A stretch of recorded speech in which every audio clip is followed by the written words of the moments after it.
ठीक है my friend, तो अब हम क्वेश्चन नंबर 6 देखेंगे आरजीपीवी का। इससे पहले हमने क्वेश्चन नंबर 7 देखा था। ठीक है, तो ये क्वेश्चन नंबर 6 है। आरजीपीवी के एग्जाम में मई में पूछा गया है। ठीक है, तो हम बेसिकली आरजीपीवी के मई का 2022 का रेफ्रिजरेशन एंड एयर कंडीशनिंग का पेपर सॉल्व कर रहे हैं। रेफ्रिजरेशन एंड एयर कंडीशनिंग, ठीक है, रेफ्रिजरेशन एंड एयर कंडीशनिंग। ठीक है, तो इस क्वेश्चन में क्या है कि हमें ड्राई बल्ब टेम्परेचर और wet bulb temperature leaving air का निकालना है। ठीक है, एक एयर एंटर कर रही है चैम्बर में, उसके इनलेट कंडीशंस हमें दी हुई हैं। ठीक है, उसका हमें वॉल्यूम फ्लो रेट दे रखा है। ठीक है, और तो और सबसे पहले उसमें उसमें सेंसिबल हीटिंग होती है। ठीक है, कितनी सेंसिबल हीटिंग होती है 40.7 की, और फिर उसके बाद उसमें मॉइस्चर ऐड किया जाता है या स्टीम ऐड की जाती है। ठीक है, तो हम इसको कैसे करते हैं? सबसे पहले हम इसमें क्या करते हैं, इनिशियल कंडीशंस जो है वो प्लॉट कर लेते हैं। सबसे पहले हमारी जो इनलेट कंडीशन कितनी दी हुई है, 5 degree Celsius dry bulb temperature दिया हुआ है हमें, और 2.5 degree Celsius wet bulb temperature हमें दिया हुआ है। ठीक है, दो कंडीशन हमें दी हुई हैं। ठीक है, तो हम इनको सबसे पहले प्लॉट कर लेते हैं। तो 5 डिग्री सेल्सियस के लिए हम यहाँ से एक लाइन सेलेक्ट कर लेता हूँ मैं। ठीक है, तो 5 डिग्री सेल्सियस हमारा कहाँ पे है? ये 5 है। ठीक है, तो यहाँ से हम एक वर्टिकल लाइन खींच लेंगे। ठीक है, ये एक वर्टिकल लाइन खींच ली मैंने। ठीक है, ओहो ये इंटरसेक्ट हो गई। ठीक है, तो हम इसको डिलीट कर देते हैं, सीटीडी हो गई है। ठीक है, ठीक है, तो हम एक वर्टिकल लाइन खींच लेते हैं पहले। ठीक है, 5 पे। ठीक है, और फिर उसके बाद एक इंक्लाइंड लाइन खींच लेते हैं 2.5 की। तो ये 0 है, ये 5 है, इन दोनों के बीच में कहीं यहाँ पे ये कहीं 2.5 होगा। ठीक है, तो हम यहाँ से एक इंक्लाइंड लाइन 2.5 की खींच लेते हैं। ठीक है, तो ये हमारा पॉइंट क्या हो जाएगा? पॉइंट 1। ठीक है, तो ये हमारा हो जाएगा पॉइंट नंबर 1। ठीक है, तो हमें पॉइंट नंबर 1 मिल जाएगा। ये हो गया पॉइंट नंबर 1। ठीक है, अब इस पॉइंट 1 के करस्पॉन्डिंग हम एंथैल्पी देख लेते हैं। एंथैल्पी कितनी हो जाएगी? एंथैल्पी अगर हम देखें तो ये हो जाएगी हमारी, ये 10 है। ठीक है, और ये 10 है। वेट, लेट मी, ये 0 है, ये 1 है, ये 2 है, ये 2.5 है, ये 3 है, 4 है। ठीक है, तो एंथैल्पी आप अगर इसी लाइन को आप ऊपर की तरफ एक्सटेंड करें तो एंथैल्पी हमें लगभग लगभग मिलेगी। एंथैल्पी अगर इस लाइन को अगर आप देखें तो ये 20 है, ये 10 है, तो ये आप 8 मान लें। ठीक है, तो एंथैल्पी हमारी H1 कितनी हो जाएगी? H1 हमारी हो जाएगी 8 किलो जूल पर केजी। ठीक है, H1 पता चल गया हमें।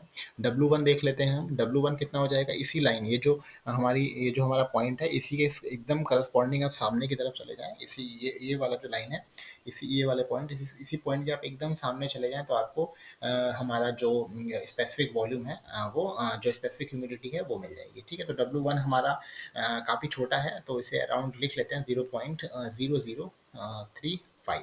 ठीक है, kg/kg ऑफ ड्राई एयर। ठीक है, आप चाहें तो इसको एक डायरेक्टली फॉर्मूले से भी निकाल सकते हैं। ठीक है, लेकिन बेटर रहेगा कि आप इसको साइकोमेट्रिक चार्ट की हेल्प से करें, क्योंकि साइकोमेट्रिक चार्ट से ये आप में इसमें कैलकुलेशन काफ़ी कम हो जाती है और काफ़ी फास्ट ये न्यूमेरिकल सॉल्व हो जाता है। ठीक है, तो हम W1 की वैल्यू 0.0035।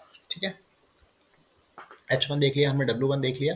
अब हम इसके बाद क्या करते हैं? अब हम इसमें H2 निकालेंगे। ठीक है, और इसमें एक चीज़ और हमें चाहिए होगी, स्पेसिफिक वॉल्यूम VS1 कितना हो जाएगा? VS1 हम देख लेते हैं, ये कौन कौन सी दो लाइंस के बीच में लाई कर रहा है। ये 0.76 है और ये 0.8 है, ये इन दोनों के बीच में लाई कर रहा है।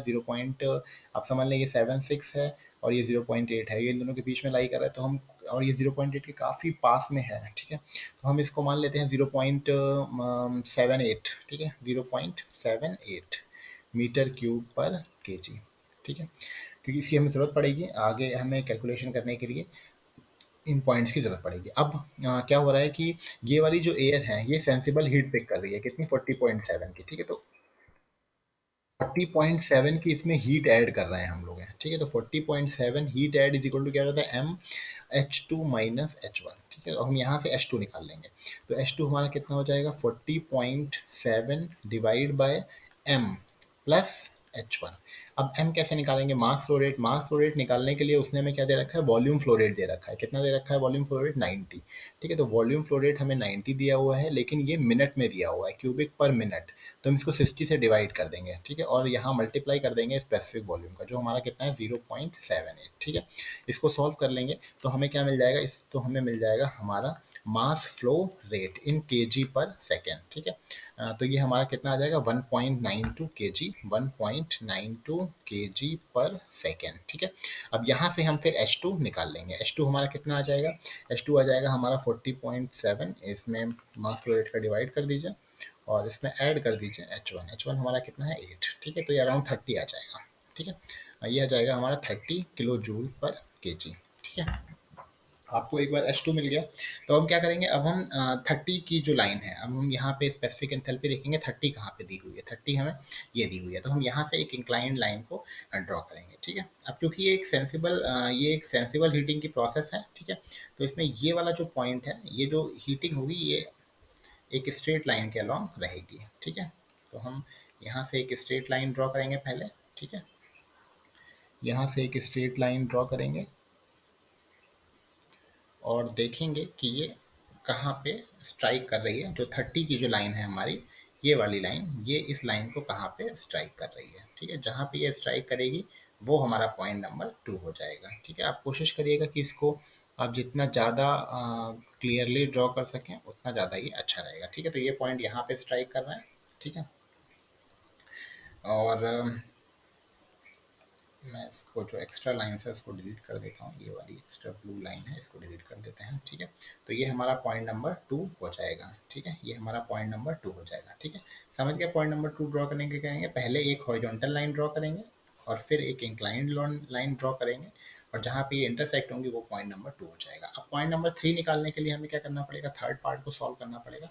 पॉइंट नंबर 3 निकालने के लिए हमें दो कोऑर्डिनेट्स चाहिए, एक चाहिए W3 और एक चाहिए H3। ठीक है, तो H3 इज इक्वल टू क्या हो जाएगा हमारा H2 plus MS divide by MA HS। ठीक है, और W3 निकालने के लिए हम यूज़ करेंगे W2 plus MS upon MA।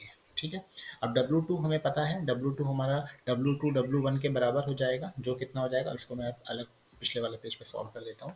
W3 हमारा कितना हो जाएगा, W3 हमारा हो जाएगा W2 plus MS upon MA, और H3 हमारा कितना हो जाएगा, H3 हो जाएगा H2 plus MS upon MA multiplied by HS। ना ये जो HS है ये कितना हो जाएगा, ये जो 110 डिग्री सेल्सियस पे जो स्टीम ऐड करी गई है इसकी एंथैल्पी हो जाएगी। इसकी वैल्यू कितनी होती है, इसकी वैल्यू आप स्टीम टेबल से देख सकते हैं, ये होती है 2691.5 किलो जूल पर केजी। ठीक है, और हम यहाँ पे रख देते हैं H2 हमारा कितना है, H2 हमारा 30 है। ठीक है, MS मास ऑफ स्टीम कितना दे रखा है 40 डिवाइड बाय 3600, क्योंकि हमें केजी पर सेकेंड में चाहिए। ठीक है, और हमारा कितना आया था 1.92, एम ए कितना है 1.92, और एच एस हमारा कितना दिया हुआ है, ये दिया हुआ है 2691। ठीक है, इसको सॉल्व करके आप H3 की वैल्यू को निकाल सकते हैं। तो ये कितना आ जाएगा, मैं सॉल्व कर लेता हूँ इसको।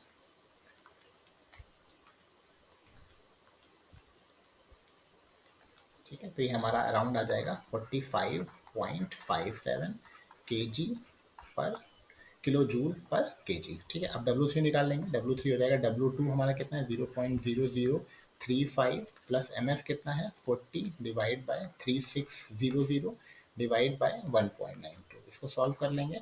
इसको सॉल्व करने के बाद हमारा कितना आ जाएगा, W3 आ जाएगा हमारा 0.0094। ठीक है, ये आ जाएगा 0.0094। ठीक है, केजी पर केजी ऑफ ड्राई एयर। ठीक है, तो हमें दो पॉइंट मिल गए 0.0094। अब ये जो यहाँ पे आप देख रहे हो ये 10 लिखा हुआ है, ये 15 लिखा हुआ है, ये 20 लिखा हुआ है, ये एक्चुअली क्या है 25, ये एक्चुअली ग्राम में है। ठीक है, तो इंटू 10⁻³ आपको और कर दें अगर आपको इसको केजी में कन्वर्ट करना है। ठीक है, तो हमारा कितना आ रहा है 0.0094, यानी कि अराउंड 10 के अराउंड आ रहा है। ठीक है, तो हम एक 10 से हॉरिजॉन्टल लाइन ड्रॉ करेंगे। ठीक है, यहाँ से एक 10 से हॉरिजॉन्टल लाइन ड्रॉ करेंगे, 10 वाली ये जो पॉइंट है यहाँ से एक हॉरिजॉन्टल लाइन ड्रॉ करेंगे। ठीक है, ये इस तरह से एक हॉरिजॉन्टल लाइन ड्रॉ करेंगे और एक एंथैल्पी की लाइन ड्रॉ करेंगे। एंथैल्पी हमारी कितनी आई थी, एंथैल्पी हमारी 45 आई थी, तो 45 की लाइन हमारी कहाँ है, यहाँ से। ठीक है, 45 की लाइन ड्रॉ करेंगे। ठीक है, ये हमारी 45 की, ये कहाँ पे स्ट्राइक कर रही है, यहाँ पे। ठीक है, तो हमारी ये दोनों लाइन स्ट्राइक हो गई। अब हम क्या करेंगे, हम ये जो पॉइंट है, इस पॉइंट को हम क्या नाम देंगे, इस पॉइंट को नाम देंगे हम पॉइंट नंबर 3। ठीक है, इस पॉइंट को हम नाम देंगे पॉइंट नंबर 3। ये पॉइंट हो जाएगा हमारा पॉइंट नंबर 3। अब हम 3 और 2 को आपस में ज्वाइन कर देंगे। ठीक है, अब हम दोबारा से स्केल लेंगे लाइन का। ठीक है, और हम ये जो पॉइंट 3 है और ये जो पॉइंट 2 है, इसको हम आपस में ज्वाइन कर देंगे। ठीक है, अब हम 3 पॉइंट के, अगर हमें 3 पॉइंट की करस्पॉन्डिंग वैल्यूज़ देखनी है तो हम क्या करेंगे, 3 के करस्पॉन्डिंग अगर ड्राई बल्ब टेम्परेचर देखना है तो हम 3 से क्या करेंगे, एक वर्टिकल लाइन को ड्रॉ करेंगे। ठीक है, एक वर्टिकल लाइन ड्रॉ करेंगे 3 से, और ये कहीं यहाँ पे स्ट्राइक करेगी। ठीक है, तो या इसे थोड़ा सा पा आगे। ठीक है, तो यहाँ इसके इसके करस्पॉन्डिंग आप डाउनवर्ड में ड्राई बल्ब टेम्परेचर देख सकते हो। ठीक है, ये थोड़ी सी टेढ़ी हो गई है, मैं इसको फिर से ड्रॉ कर देता हूँ। ठीक है, थोड़ी सी स्ट्रेट रहे तो। ठीक है, हम फिर से इसको ड्रॉ कर लेते हैं कोशिश करके अच्छे से। ठीक है, जितना ज़्यादा बार आप इसको ड्रॉ करेंगे, जितना ज़्यादा बार आप इसको प्रैक्टिस करेंगे, उतना ज़्यादा ये अच्छा ड्रॉ होगा। ठीक है, ठीक है,